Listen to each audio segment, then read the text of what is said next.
There is no such thing as a perfect contract. Stay tuned where I break down all of the things you need to know about creating the perfect contract for you in your new clinic.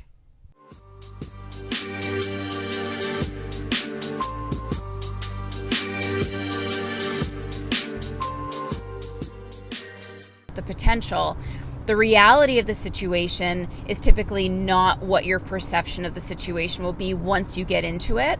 So you need to be thinking about all of the possible things that could go wrong. For instance, file ownership, huge, right? It's something that even verbally, I had an agreement with a previous clinic that I worked at.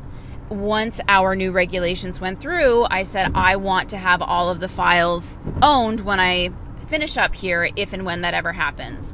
And verbally, it was fine, but she didn't change it in the contract. So when I actually ended up leaving that space, she kept all of my files, which became a huge source of contention and really made me leave that clinic kind of with a bad taste in my mouth. And I thought it was fairly unfortunate. She's doing it from a business owner perspective because those files are, assets to her business. But there was no naturopathic doctor that filled in my place. So really, she's just holding on to it for promotion to other naturopaths that could possibly come there. The whole situation was a bit of a mess. So that's why I'm suggesting you really need to be clear before you sign anything that everything that you are signing off on makes sense for now and also makes sense for the future if something were to go sour. And please remember that these contracts are also meant to protect you and the other party.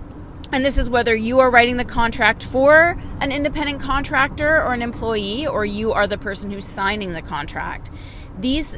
Everything in writing that's in that contract is there so that if anything were to go sour, if relationships were to fall apart, you have everything documented when everything was healthy to go back to and say, look, this is what we agreed on. This is kind of the deal. You can't go back on it. So let's start with just basic rent, split and or flat rent. So I personally believe flat rent to be a better choice with regards to the contract, simply because your earning potential once that flat rent is paid off is limitless. So if you are able to make $1,000 every single month and your flat rent is $500, well then everything above that $500 is 100% yours. With regards to a split is nice because then if there is a slower month, you didn't have to pay as much. If there's a really busy month, then you might have had to pay more than what that flat rent would have been. So it really just depends on your earning potential. I would encourage most new grads or people that are new to a business to negotiate a flat rent, and usually 60-40, 70-30 is what is kind of commonplace.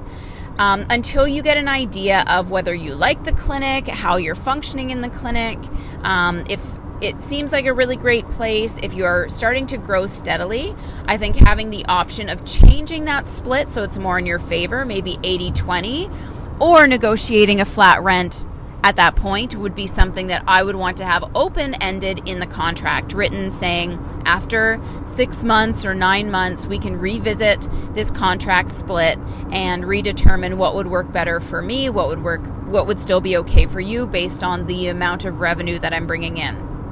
I think putting the pressure on the clinic owner in the beginning to get you busy or having that expectation is something you are just going to have to get out of your head.